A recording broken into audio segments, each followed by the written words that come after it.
Graça e a paz do Senhor Jesus. Amém, irmãos? Amém. Deus nos abençoe. Deus continue nos abençoando, abençoando também você que está em casa ou em qualquer lugar, participando também desse culto, dessa reunião de oração. Eu tive falando domingo sobre um tema, sobre o finalzinho do capítulo 4 de Tiago. A gente falou sobre a língua, ainda falamos um pouquinho sobre a língua, e falamos sobre, enfim, procurando nos Salmos, né? A gente está estudando os Salmos aqui no culto, na reunião de oração, e procurando o Salmo, eu acabei, eu acho que, influenciado pelo estudo de domingo, e hoje a gente vai conversar um pouco sobre o Salmo número 12, Salmo 12.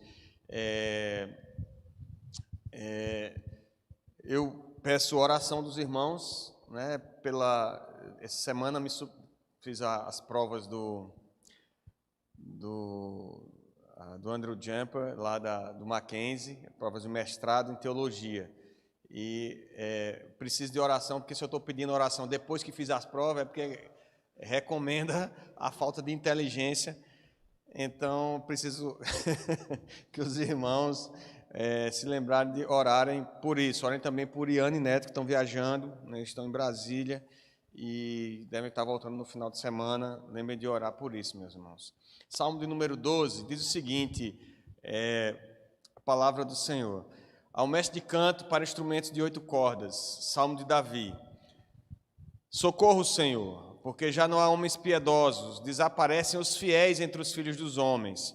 Falam com falsidade uns aos outros, falam com lábios bajuladores e coração fingido. Corte o Senhor todos os lábios bajuladores, a língua que fala soberbamente, pois dizem, com a língua prevaleceremos. Os lábios são nossos. Quem é Senhor sobre nós? Por causa da opressão dos pobres e do gemido dos necessitados, eu me levantarei agora, diz o Senhor, e porei a salvo a quem por isso suspira. As palavras do Senhor são palavras puras, prata refinada em cadinho de barro, depurada 7 vezes. Sim, Senhor, Tu nos guardarás, dessa geração nos livrarás para sempre. Por todos os lugares andam os perversos, quando entre os filhos dos homens a vileza é exaltada. Vamos orar mais uma vez, meus irmãos? Ó Deus de infinita bondade, graça e misericórdia, Tu és o Deus que nos socorre no momento de angústia, de tribulação. Tu és o Deus que nos ampara, Senhor, quando rodeado de todos os lados por esse mundo vil.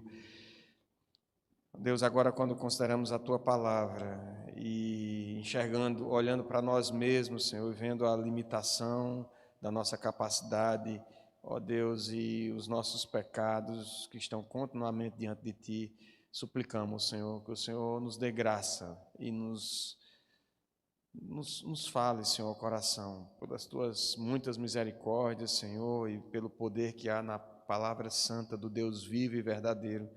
Te pedimos, Senhor, que o Senhor fale conosco, que o Senhor nos conceda a bênção do milagre e do Espírito Santo traduzir, Senhor, essas palavras para o nosso coração, iluminando o nosso coração, para que possamos sair daqui, ó Deus, renovados no Senhor, revigorados no Teu Santo Espírito, ó Deus, alegres na salvação que há em Cristo Jesus, poderosa salvação que o Senhor providenciou para nós. É assim que nós te oramos, Senhor, confiados em Ti, somente em Ti, em nome de Jesus. Amém. Bom, meus amados, quem nunca, nesses dias, não se viu assim, estressado, né? Tenso, quem nunca já passou assim por esses momentos e que a gente está todo o tempo se policiando e policiando nossos relacionamentos, as nossas relações comerciais, porque a gente sente que está sendo sempre enganado, sempre está sendo enrolado pelos outros, né? Eu hoje fui comprar um pedaço de carne de sol, né? E sempre dá confusão lá em casa a carne de sol, sempre dá confusão, porque a minha esposa diz assim, ela só gosta de comprar uma carne bem magrinha, sem gordura. E aí eu sempre falo para o cidadão que está lá no açougue ou no supermercado, digo, olha, tem como sair uma carne magrinha, sem gordura? Aí ele pega um pedaço de carne e mostra para mim assim, essa aqui, olha como está boa, maravilhosa. Aí você olha toda vermelhinha do lado, aí você diz, tá bom, tira, depois bota 1 quilo para mim. Aí ele vai lá e parte, aí você leva em casa. Quando chega em casa, você abre o pacote, eu não sei como é que acontece isso, mas quando você abre o pacote, tá cheio de nervo, de gordura dentro. Aí lá vou eu. Já fui dormir 11 horas da noite, meia-noite, tratando carne, para não ter confusão em casa, né? Eu vou lá e vou tirando a gordurinha da carne. Mas a gente está o tempo todo lidando com isso. Eu já entro no açougue frustrado agora, é uma coisa que me entristece, é comprar carne já, porque eu sei que vou ser enganado. Hoje eu comprei, eu disse a Clênia quando cheguei em casa, olha, vou deixar na geladeira, quando eu chegar do culto, eu olho, para não vir já com o coração pesado pregar. Mas a gente vive nesse contexto de falsidade, de mentira o tempo todo, tentando escapar de fraude. Não é verdade? A gente fica achando, eita, vou aqui no celular, o celular toca o número desconhecido. Eu não sei se é complexo meu, mas quando toca o número desconhecido, que eu atendo e que fica mudo e a pessoa desliga, eu tenho todo um procedimento meu, um protocolo de segurança. Eu fecho todos os aplicativos e reinicializo o celular para não dar a possibilidade, além da dupla senha de segurança lá do Zap e tal, mas faço todo um procedimento, que eu tenho medo de alguém estar tentando roubar as informações a meu respeito. E a gente vive nesse contexto de mundo em que o tempo todo lidando com a mentira, com a falsidade, com a tentativa de fraude, porque são várias as tentativas de nos enganar o tempo todo. Nas redes sociais, a gente fica com essa sensação quando lê as notícias, né? Que a gente não sabe se aquilo é verdade mesmo, se o cara está tentando lhe enrolar, está falseando, ou então a gente é pego, né, com essas meias verdades que chegam de forma coletiva e que você é instado a se posicionar e não dá tempo de você refletir se é verdade ou não. E especialmente esse ano, no ano de política, é um ano promissor. É um cenário promissor para promessas vazias, para mentiras, para enganações. E Davi está nesse mesmo contexto. Davi, apesar de ter sido escrito há muito tempo atrás, mas ele está vivendo um mundo como o nosso. Ele está vendo enganação de todo lado, falsidade de todo lado, enrolação. Aqueles até que ele achava que eram piedosos, na verdade estão tramando contra ele, e ele suspira por algo diferente. E é isso que nós vamos ver hoje nesse Salmo de número 12. Ele começa no título, né, o epíteto aí do Salmo, ele fala: o mestre do canto para instrumento de 8 cordas, Salmo de Davi.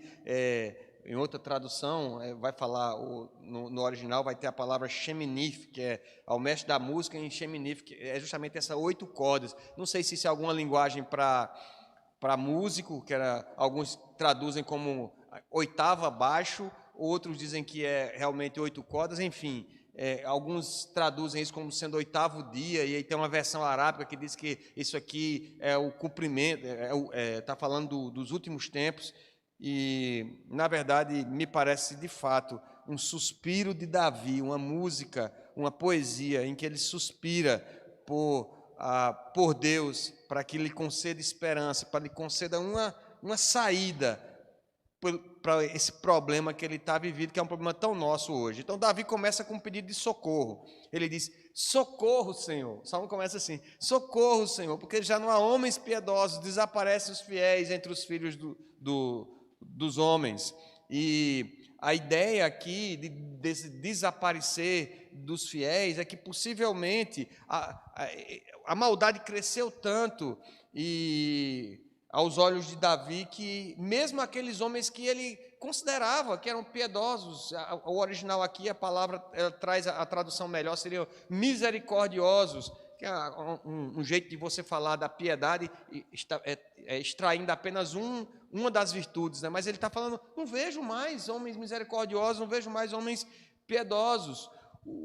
Quando o justo, aquele homem que você reputa de moral ilibado, aquele homem que ama a verdade, quando ele se conforma com o mundo, com esse jeito do mundo ser, de exagerar nas meias verdades, né? de trazer a falsidade à tona para poder conquistar alguma coisa, quando o homem justo ele se conforma com o mundo e deixa de exercer a sua influência de piedade, de temor ao Senhor, aos outros homens, então é a hora da gente pedir socorro a Deus, é a hora da gente gritar por socorro, é a hora da gente pedir auxílio especial a Deus.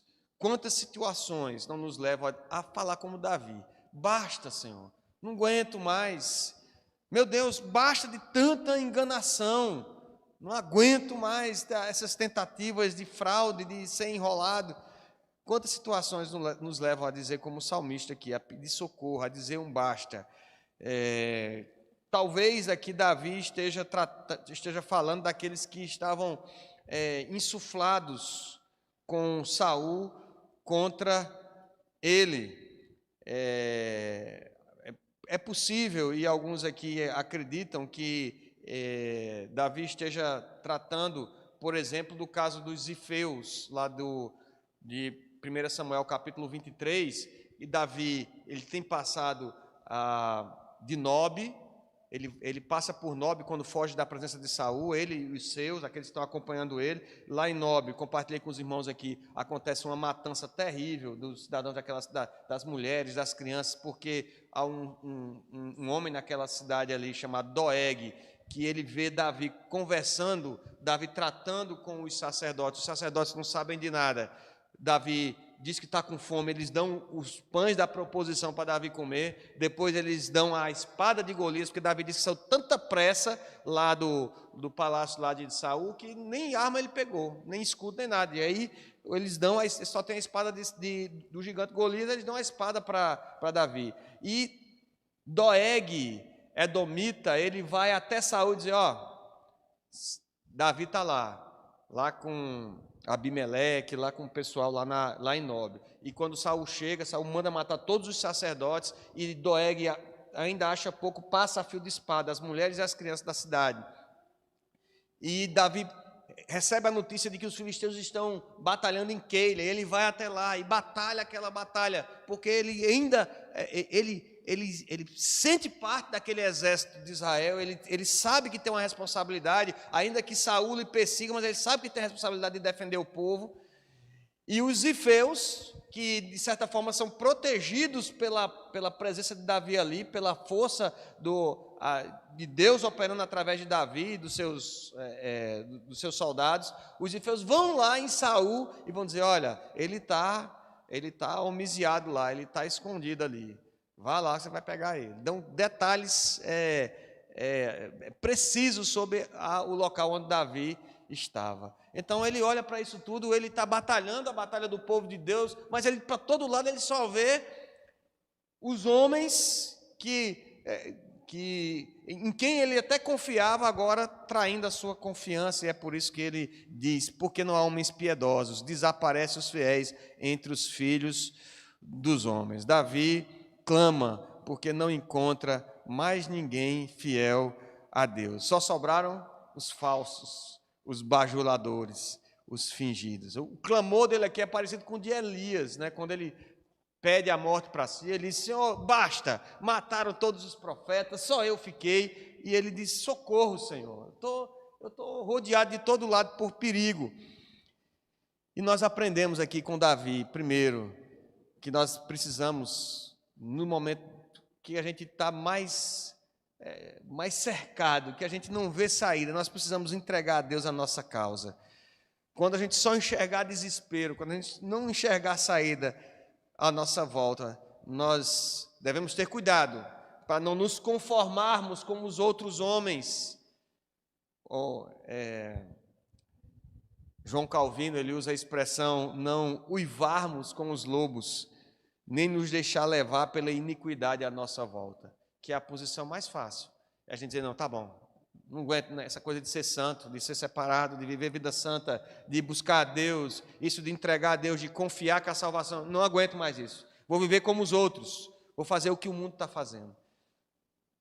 Não, meus irmãos, nós temos que aprender com Davi a entregar a Deus a nossa causa. Sempre, especialmente quando não houver mais solução. Mas o que é que incomoda Davi? Versículo 2 e 3. Falam com falsidade uns aos outros, falam com lábios bajuladores, coração fingido.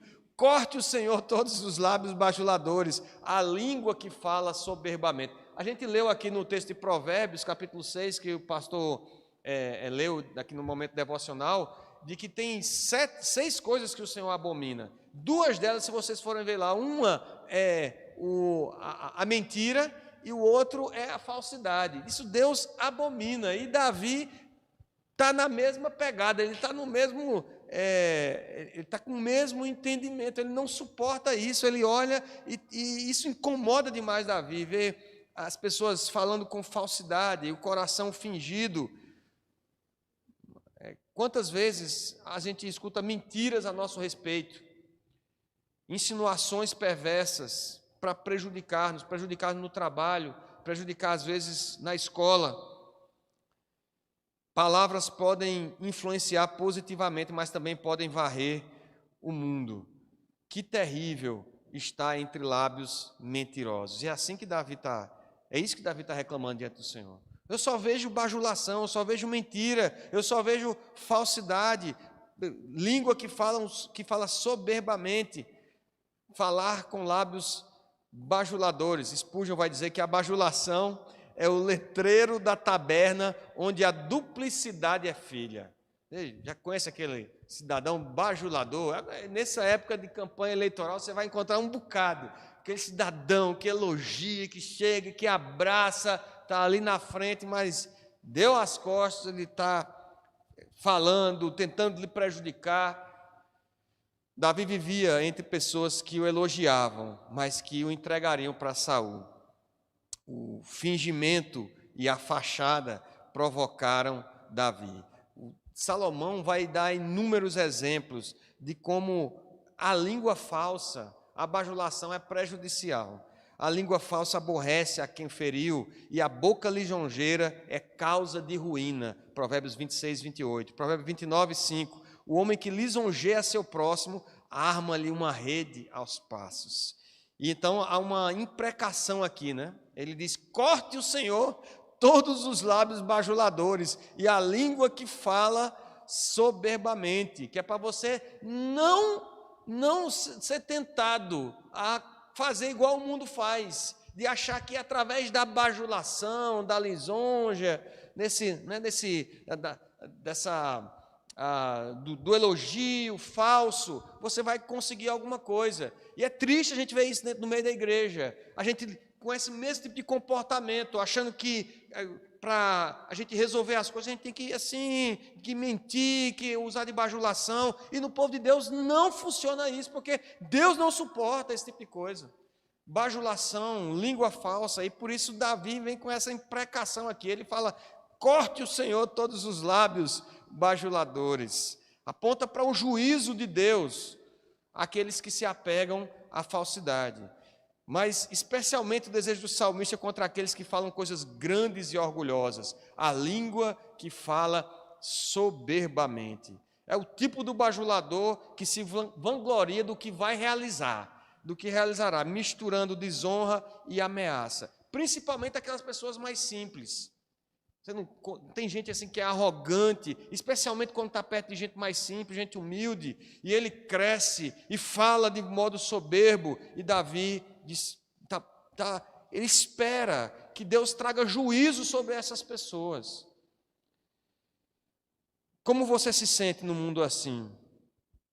Você já parou de se importar com isso? Virou cínico para entrar no esquema? Não, já que é assim mesmo, então eu vou ter que entrar no esquema, eu vou ter que bajular também, eu vou ter que ser falso, eu vou ter que impor um jugo com os mais humildes mesmo, porque ele não tem com que se defender, então é em cima deles que eu vou ganhar mais. Davi não, ele desejou cortar fora a língua deles, expressão de quem anseia e suspira por habitar numa terra onde reina a verdade. Essa é a esperança de Davi, essa é a expectativa dele. Era essa falha que Davi reclamava daqueles que professavam ser piedosos, mas, na verdade, estavam tramando contra ele. Uma igreja marcada pelo fingimento, pela falsidade e bajulação está, como diz o autor de Provérbios, no caminho da ruína. Nossa palavra, meus irmãos, como aprendemos do nosso Mestre, do nosso Salvador, é sim, sim, não, não. O que diz passar vem do maligno. É falar com amor com os irmãos, mas falar a verdade. O padrão de comunicação nosso é a verdade, e não bajulação, e não o fingimento. O nosso discurso deve ser sincero, onde a retidão do nosso coração possa ser observada. Mas o salmista continua, versículo 4, ele diz: pois dizem, com a língua prevaleceremos, os lábios são nossos, o lábio é meu. Quem é o Senhor sobre nós? O que é que Deus tem? A boca é minha, eu falo o que eu quiser. É mais ou menos isso que o salmista está dizendo aqui. Quem age com fingimento e bajulação se sente invencível e acha que nunca vai encontrar juízo. Essas pessoas confiam no poder da sua própria fala, de modo que pensa que nada pode parar. Quantas pessoas hoje, nessa campanha eleitoral, eu hoje assisti o horário eleitoral. Eu acho que eu fui um dos poucos no estado, talvez, quiçá, no país, que tenha assistido o horário eleitoral. Porque eu acho, eu ainda tenho dúvidas em relação a algumas vagas, né? Alguns cargos ali, eu vou assistir. Mas parece notório que tem algumas pessoas que estão ali aproveitando a oportunidade. Elas estão ali dizendo assim, não, eu vou tentar aqui para ver se eu me arrumo, para ver que não tem a menor condição de representar quem quer que seja. Enquanto alguns você vê algum tipo de sinceridade, desejo de fazer alguma coisa certa, mas a verdade é que na política especialmente, as pessoas acham que com as palavras, que a linguagem consegue convencer e que eles podem fazer o que quiserem, prometer o que quiserem prometer, mesmo sem a menor noção de como é que vão conseguir fazer isso, ou se um dia vão conseguir chegar a fazê-lo, igual o que Davi descreve aqui: com a língua prevaleceremos, os lábios são nossos, não preciso dar conta de ninguém, eu vou simplesmente prometer. Podemos usar como quiser, nós temos o direito. Indiretamente é como se declarassem abertamente guerra contra o próprio Deus. Não há Deus para controlar o que eu falo, eu posso falar o que eu quiser. Cuidado para não se sentir Deus de suas palavras. Lembre do que nós conversamos aqui na EBD domingo passado, em Tiago capítulo 4, sobre falar mal, sobre a língua e sobre a providência de Deus nas nossas vidas, que nós temos que depender de Deus e sondar o nosso coração e que Deus possa guardar os nossos lábios do mal. Os que falam ousadamente, confiados em si mesmos, encontram juízo diante de Deus. É isso que essas pessoas que acham que são senhores da sua própria boca e da sua língua, que vão prevalecer, os bajuladores, os soberbos, é isso que vão encontrar. Eles vão encontrar juízo. E aí Deus, isso aqui é uma oração, porque Davi pede socorro e Deus responde a partir do versículo 5, por causa da opressão dos pobres e do gemido dos necessitados, eu me levantarei agora, diz o Senhor, e porei a salvo a quem por isso suspira. Deus está respondendo o suspiro, o anseio de Davi. A falsidade e mentiras do mundo não passam despercebidos por Deus. Deus está vendo toda a maldade e isso desperta a ira do Deus justo, do Deus santo, do Deus verdadeiro.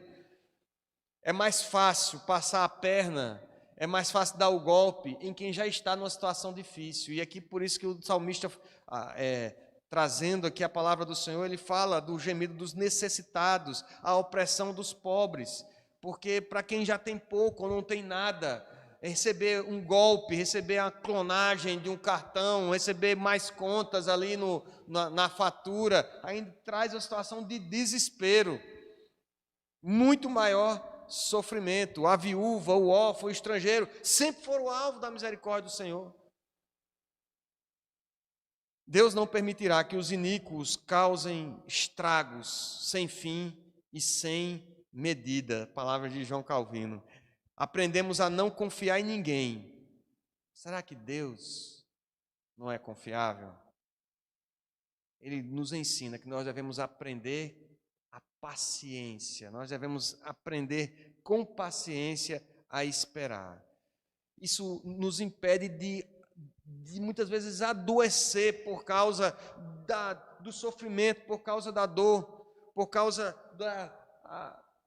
da necessidade. Aprender com paciência a esperar, porque nós podemos ser contados com os aflitos, com aqueles que sofrem, cuja causa Deus promete tomar à frente, tomar em suas próprias mãos.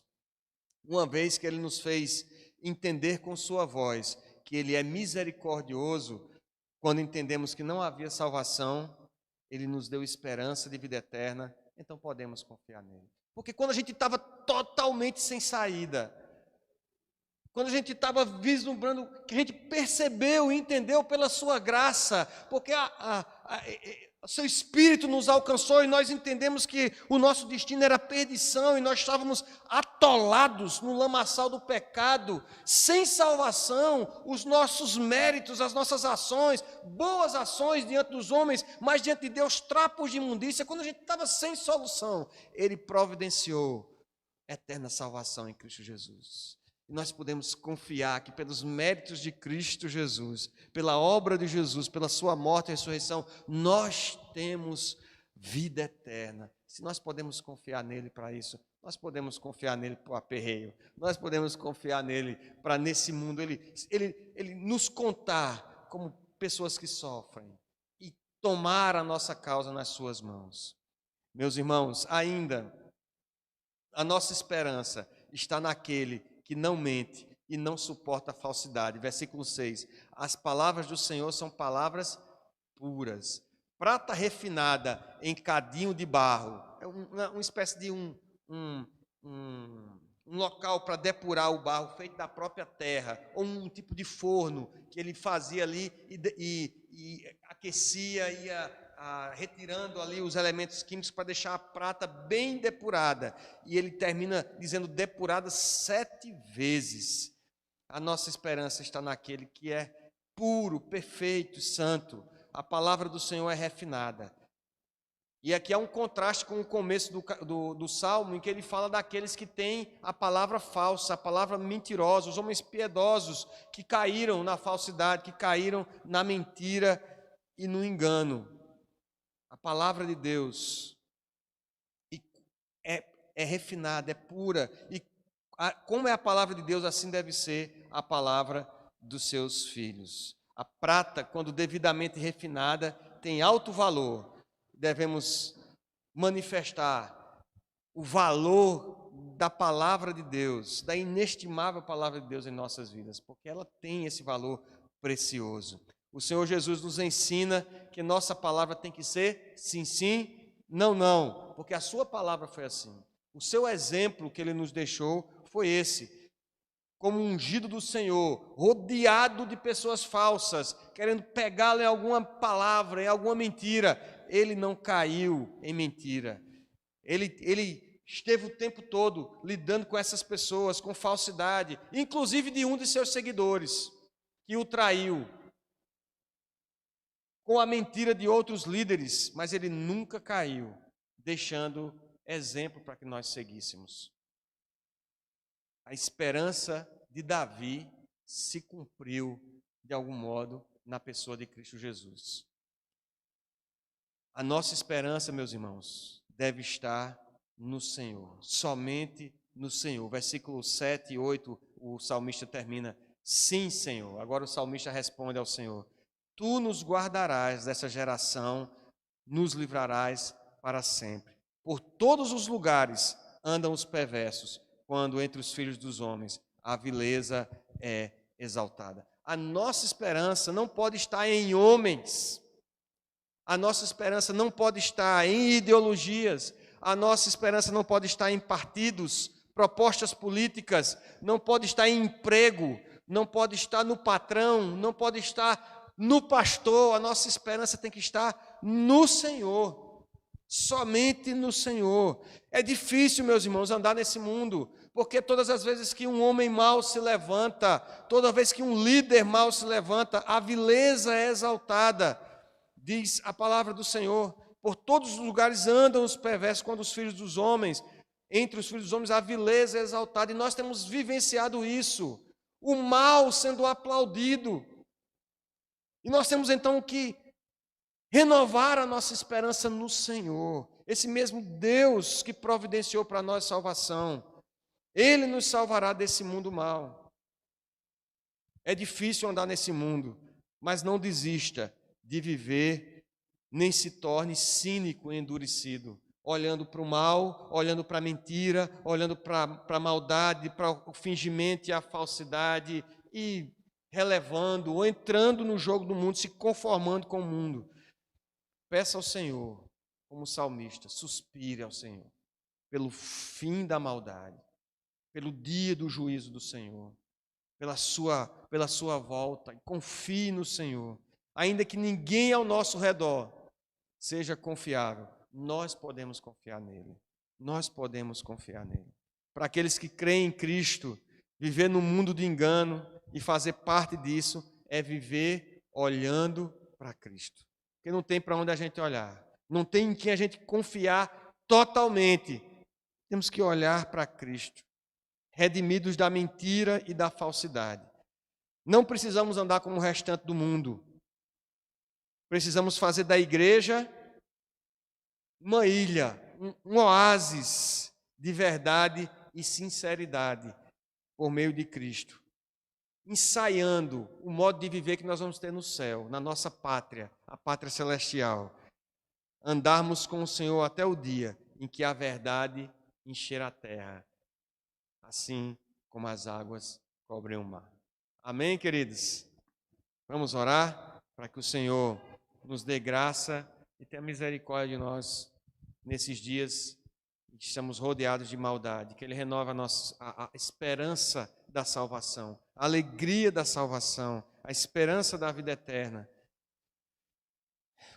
esperando esse dia glorioso do Senhor e que a verdade triunfará afinal. Senhor, nosso Deus, nós te louvamos pela Tua palavra, Senhor, um momento tão difícil da vida do Teu servo Davi. Ó Deus, e vivemos em dias difíceis também, Senhor, onde a vileza é exaltada, como nós lemos, onde a mentira, a falsidade vivem estampadas nas redes sociais, Senhor, onde muitas vezes o mal é retribuído, Senhor, e a verdade tem se retraído. Ó Deus, tem misericórdia de nós, não permita, ó Deus, que a falsidade de lábios e a mentira entrem na igreja do Senhor, para a glória do Teu nome. Ó Deus, levanta-nos, ó Deus, de fato, como homens e mulheres que amam a verdade, ainda que rodeados de todo mal, Senhor, de toda mentira, de toda falsidade.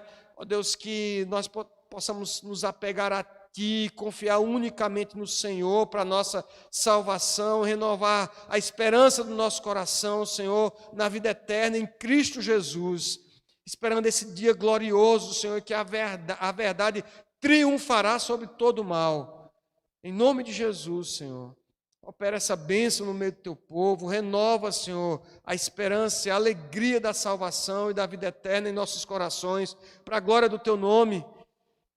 Ó Deus, abençoa-nos, ó Deus, com essa palavra, na certeza que a ira do Senhor se levanta contra os filhos da desobediência e contra todo o pecado e maldade, e que podemos ser contados, Senhor, com aqueles que sofrem, ó Deus, para serem cuidados por Ti, resgatados pelo Senhor, renovados em Ti, dirigidos por Ti para a glória do Teu nome. Opera, Senhor, estas bênçãos. Te louvamos por essa palavra. Ó Deus, renova, Senhor, Teu Espírito em nosso coração, aviva a Tua obra no meio do Teu povo, que possamos amar a verdade a cada dia mais e mais, e nos afastar da mentira e da falsidade. É assim que Teu povo ora, Em nome de Jesus. Amém.